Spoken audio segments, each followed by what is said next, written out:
Bienvenidos. Esto es Fuera de la Caja. Yo soy Macario Schettino y le agradezco mucho que me escuche en esta revisión de lo ocurrido en la semana que terminó el 23 de noviembre, domingo. Yo grabo para usted el lunes 24, como sabe, por la mañana. Déjeme empezar por la parte internacional y ya luego me voy a lo de aquí, porque los tres procesos de deterioro que hemos analizado desde hace, creo que ya más de un año, continúan los tres. Entonces arranco por el internacional muy rápido.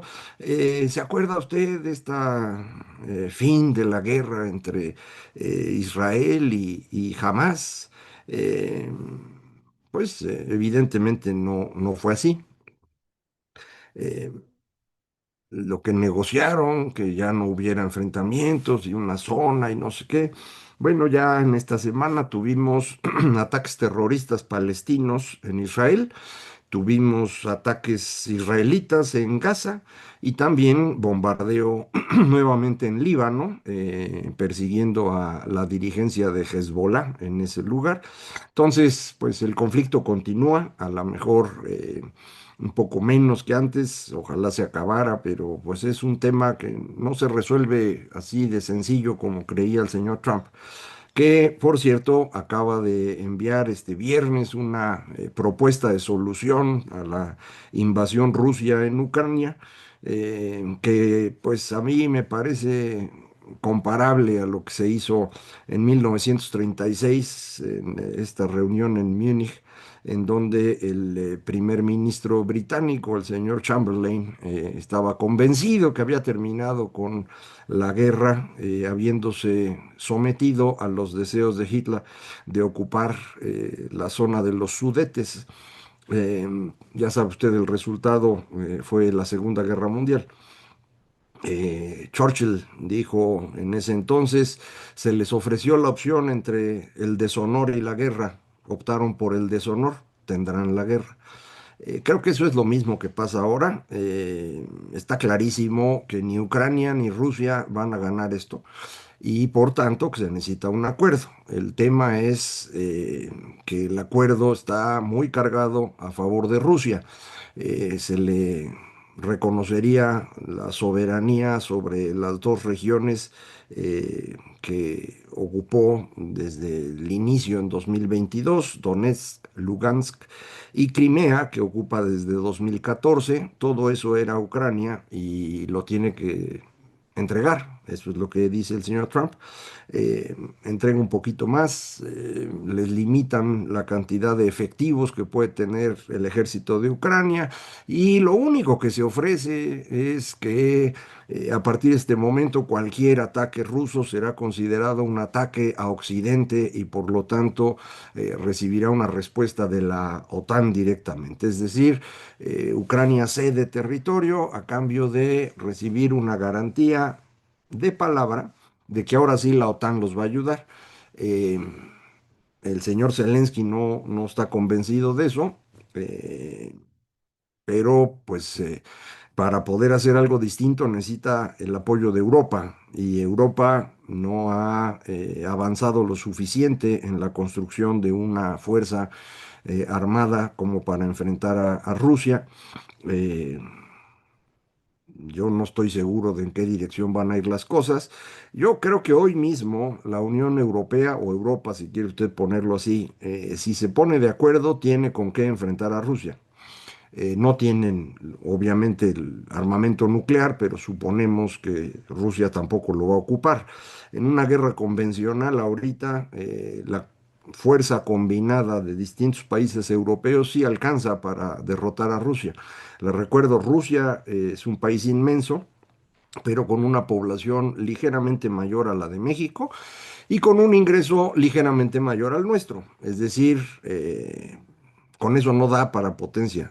Eh, es solamente la voluntad del señor Putin y el armamento nuclear lo que pues, les hace fingir que pueden, pero no pueden, no tienen ni la capacidad económica ni la tecnología, ya ni siquiera tienen el personal suficiente, han perdido un millón de personas en esta invasión a Ucrania, entre muertos y bajas por heridos, etcétera.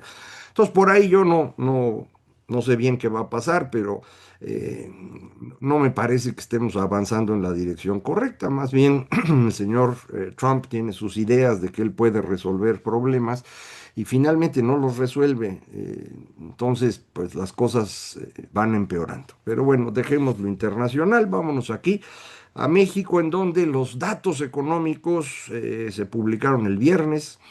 Nos dicen que pues, la economía se contrajo durante el tercer trimestre y el crecimiento acumulado anual de octubre del año pasado a septiembre de este año, los 12 meses, están ya en cero. Ese es el crecimiento. Para poder llegar a crecer medio punto que estaban esperando en promedio los expertos encuestados por Banco de México o por Citi, pues necesitaríamos que este último trimestre fuera mejor que los anteriores y yo no veo ninguna razón para esperar eso. Octubre, tenemos también el dato adelantado que se publicó el jueves. Octubre habría sido más o menos igual que septiembre, o sea, un crecimiento cero entre los 2 meses. Entonces, pues no sé si ahorita estemos creciendo harto, no sé cómo estuvo el Buen Fin, ahora no vi mucha alaraca al respecto, así que se me hace que no les fue tan bien, no sé en diciembre, pero no percibo yo que esto vaya a ocurrir. En cualquier caso, pues el movimiento va a estar entre menos tantito y más tantito. Yo había augurado algo similar desde hace tiempo y por ahí va. No hay cambio. Falta el año próximo, en donde siguen las estimaciones de un crecimiento superior a 1%. Eso implicaría un cambio de tendencia. Hasta ahorita la tendencia es negativa, es una tendencia que inicia con la cancelación de la construcción del aeropuerto, ahí empieza la caída, luego viene la pandemia que hace un movimiento muy hacia abajo y un poco hacia arriba, luego en 2022 tantito más, eso se debe fundamentalmente a los problemas originados por el confinamiento. Cayó muchísimo la economía en el segundo trimestre de 2020. Obviamente para el segundo trimestre de 2021 hay una gran recuperación, insuficiente, porque durante 2021 tuvimos los problemas estos de las cadenas de suministro, ¿se acuerda? Se cerraron puertos y entonces los barcos no salían o llegaban, descargaban, pero no podían cargar de regreso y entonces descompuso todo y fue hasta 2022 que esto más o menos se equilibró. Ahí más o menos recuperamos el nivel que teníamos prepandemia. Y es ahí donde López Obrador decide aventar todo para ganar la elección. Entonces invierte todo el dinero posible en Tren Maya y Dos Bocas. Alteran las cifras, como yo lo comenté aquí en su momento, y ahora ya está confirmado. INEGI ha ido corrigiendo todos esos datos para abajo porque fueron excesivos. Ya está más o menos en el nivel que sonaba razonable, porque sí fue una inversión importante, tampoco es cosa de decir que no, pero lo habían magnificado para que pareciera que estábamos en jauja, ¿no?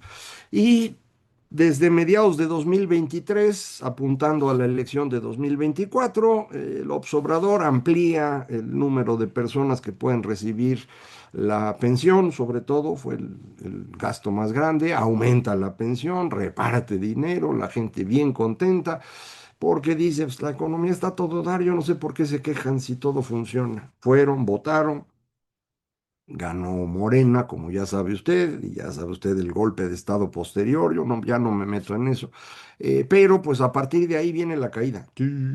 La economía se va bajando, bajando, bajando, bajando, y llega ahorita a cero. Entonces, si para el año que entra queremos que crezca, pues tiene que dar vuelta. ¿Cómo le hacemos para que dé vuelta? Pues normalmente cuando uno sufre este tipo de fenómenos económicos, esto puede resolverse con una intervención externa a la economía. Puede ser el gobierno mismo, haciendo lo que llaman los economistas política contracíclica, es decir, si la economía va hacia abajo, en vez de que el gobierno gaste menos, si gasta más, puede mover la economía hacia arriba. Esto desafortunadamente ahorita no se puede hacer porque no hay dinero. se lo gastó todo López en ganar su elección. Ya le dije mi estimación, 4 billones de pesos, eso es más o menos 11% del PIB. Si usted considera que en todo el sexenio de López crecimos 3,5 y este gasto adicional fue de 11,5, pues la diferencia son 8 puntos, ¿no? Es decir, en realidad nos contrajimos 8 puntos. Eh, para poder gastar esa cantidad, el gobierno tuvo que contratar deuda. La deuda prácticamente se duplica de la que había en septiembre de 2018 a la que hay en septiembre de 2025. En esos 7 años se duplica la deuda. Y esto se hace fundamentalmente con deuda interna, no externa, para no correr los riesgos de crisis como las de los años 70, 80, 90. Entonces, es deuda interna. ¿Qué significa eso? Que el gobierno está recogiendo dinero del público inversionista, ofreciendo CETES con tasas de interés elevadas, CETES, bonos, todo eso, ¿eh? Y esto lo que implica es que si usted ahorra en el banco, el dinero que puso en el banco lo va a colocar en CETES. En lugar de prestárselo a un empresario o de prestar para que alguien compre su casa, pues va a gastar, va a poner más dinero en los CETES. ¿Por qué? Pues porque le están ofreciendo una tasa de interés muy atractiva, sin ningún riesgo. Un crédito hipotecario tiene un riesgo bajo, pero es un riesgo mayor que los CETES. Y un crédito a un empresario tiene un riesgo todavía mayor. Entonces, pues el banco va colocando el dinero. Resultado de eso, no hay inversión privada. En lugar de inversión, el dinero se lo está tragando el gobierno. Si además el gobierno al tragarse el dinero no invierte, pues entonces el resultado neto es una caída de la economía. Por eso la ley dice que no se debe contratar deuda en el gobierno a menos que se vaya a usar para invertir. Si se contrata deuda para el gasto corriente, se está violando la ley. Pues ya la violaron, como han violado todas las leyes. Es más, ahora ya ni hay manera de reclamarles porque ellos van a decir qué ley funciona, cuál no funciona. Ya la Suprema Corte incluso nos amenazó con que va a abrir casos anteriores, ya está revocando amparos. ¿Por qué? Pues porque no les importa nada, nada. Entonces, esto nos lleva al último punto, que es el deterioro político que estamos viviendo. La gente no estaba enojada con el señor López, porque aunque no se veía que las cosas estuvieran muy bien, pues estuvo repartiendo, ¿no? Y el reparto sonaba bonito, parecía que la economía crecía, fueron a votar bien contentos, y aún así, con todo eso, y con todo el dinero que gastaron con Sheinbaum y con todos los ataques de López Obrador a la oposición, ganaron en el legislativo 55-45, o sea, por 10 puntitos. Es todo lo que hicieron.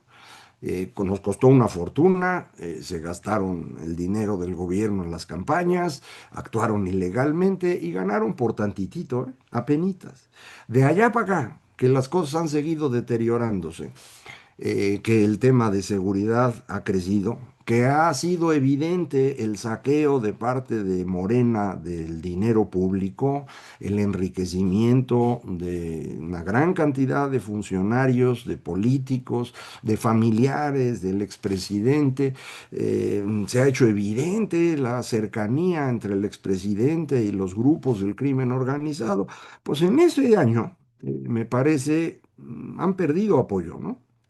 Estaban muy contentos celebrando la popularidad de la señora Sheinbaum y últimas encuestas están mostrando una caída que ya no es menor, sobre todo los últimos 2 meses, y creo que se ha acelerado alrededor de esta secuencia de eventos que tienen que ver tanto con desastres naturales, las inundaciones en la Huasteca, como con una tragedia humana y política, el asesinato de Carlos Manso, y luego la manifestación que fue reprimida violentamente como no ocurría en México desde hace décadas. Entonces, esto ha generado un ambiente ya muy negativo para la señora Sheinbaum. Hoy lunes hay un mega bloqueo, creo que así le pusieron, de organizaciones campesinas y de transportistas. Salió la señora de Gobernación hace unos minutos a decir que esto es un complot político del PAN, del PRI, del PRD, porque los que se manifiestan son de esos partidos, que es lo mismo que había dicho la señora Sheinbaum de las manifestaciones. En su mente es imposible que alguien esté en contra de ellos, a menos que tenga la mala idea de reemplazarlos en el poder. Pero hombre, de eso se trata la democracia, ¿no? Usted llega al poder, tiene su oportunidad, pero si no hace las cosas bien, lo van a remover, ¿no? Y no se vale andar buscando complots. Eso de andar inventando complots es propio de personajes autoritarios, como lo son López Obrador, la señora Sheinbaum, etcétera. Aquí el tema es que eso ya no puede ocurrir. Resulta que ya no tenemos un sistema electoral funcional, ya lo destruyeron. Acuérdese, tienen la mitad de los consejeros del INE, pero además ya están haciendo un proceso legal en contra de los otros, que no son de ellos. Ya tienen el control prácticamente total del Tribunal Electoral. Tienen el Poder Judicial en sus manos, aunque lo tengan con una punta de ineptos e incapaces, pero son de ellos, ¿no? Entonces van a decir lo que ellos quieran, ya no importa si coincide o no con la ley o con la Constitución. Van a hacer su reforma electoral, dicen. Aún sin la reforma electoral, la elección del 2027 difícilmente va a ser libre. Si ya de 2024 ya no lo fue, la del 27 menos todavía. Pero si hacen la reforma electoral será peor. Cuando esto ocurre, cuando ya no hay la posibilidad de vía las urnas cambiar a quien está en el gobierno, los caminos que quedan son todos violentos. Eh, Pueden ser medianamente violentos si las manifestaciones públicas son tan grandes que la policía no pueda controlarlas y los militares no estén dispuestos a enfrentar. Esto ha ocurrido en muchos países, en donde son estas grandes manifestaciones continuas las que poco a poco van abriendo el espacio. Pero hay otros lugares en donde esto no es suficiente y las cosas terminan incendiando el palacio, persiguiendo al primer ministro o al rey o quien sea. Eso ha pasado en otros lugares. Este es el problema de un régimen autoritario. Va a depender esencialmente de la fuerza bruta. Y esa es la opción que eligieron, ¿no? Ya lo platicamos la semana pasada. Creo que la manera como reprimen la manifestación del día 15 fue, ¿no? Eh, es una muestra clara de que no están dispuestos ya a dejar el poder por las buenas y que esto va a ser violento. El tema es si de veras van a tener la fuerza para sostenerse. Eh, Mucha gente me dice, oye, pero pues ya en estas de- pláticas que das cada semana, danos esperanza. Yo quisiera darles esperanza. Les puedo decir que yo creo que en México, en el transcurso de los años, va a irse recuperando mucho, pero eso no es cierto para el corto plazo. En el corto plazo tenemos un problema mayor. Es decir, quienes están en el poder, que están ahí nada más para saquear y no tienen la más remota idea de cómo gobernar, nos quieren ir y no quieren que sean los votos de los mexicanos los que deciden su permanencia o su retiro, no lo quieren. Si hacen eso, van a obligar a que la gente actúe violentamente. Y hoy estamos en un país pues ya muy metido en la violencia. No es el México de los años 60, en donde era muy difícil generar violencia. No, ahorita esto es de todos los días. Usted dirá, pues no es violencia de parte de los ciudadanos, no, pero es violencia. Y esto desordena por completo el funcionamiento de la sociedad y tenemos regiones en donde el Estado mexicano no tiene control del territorio y tenemos ahora un reclamo popular generalizado que ha debilitado seriamente a la señora Sheinbaum. Aparentemente, el señor López va a regresar a presentar su libro. Yo ya he dicho, si lo hace, va a ser un golpe muy duro para la señora Sheinbaum, del que ya no se va a recuperar. Y entonces todo va a caer en manos del señor López, que cree que la gente lo adora. y probablemente encuentre que no toda la gente lo adora, que sí hay mucha gente que lo quiere mucho y que yo sigo pensando es uno de cada cuatro, uno de cada tres mexicanos. Luego hubo otros que se sumaron porque pues, tuvieron la esperanza de que ahora sí iba a cambiar el país y luego les empezaron a dar dinero y estaban bien contentos y ahora ese dinero ya no alcanza y cada vez va a alcanzar menos y no hay además las otras cosas que servían para complementar el ingreso, no hay empleos, entonces no hay medicinas, va uno a la escuela y ve uno lo que están enseñando ahí, dice uno esto es trágico, no funciona la infraestructura, no funciona la seguridad, pues entonces la gente se está enojando. En eso estamos ahorita, ¿eh? Yo insisto, este era algo claro desde hace tiempo, lo dijimos desde hace un año, que esa era la dirección en la que íbamos a estar y ahí estamos. ¿Qué sigue a esto? El caos, el caos. A menos que desde el gobierno se entendiera que tienen que actuar distinto, pero eso sí sería prácticamente milagroso. Seguimos platicando. Muchísimas gracias. Esto fue Fuera de la Caja.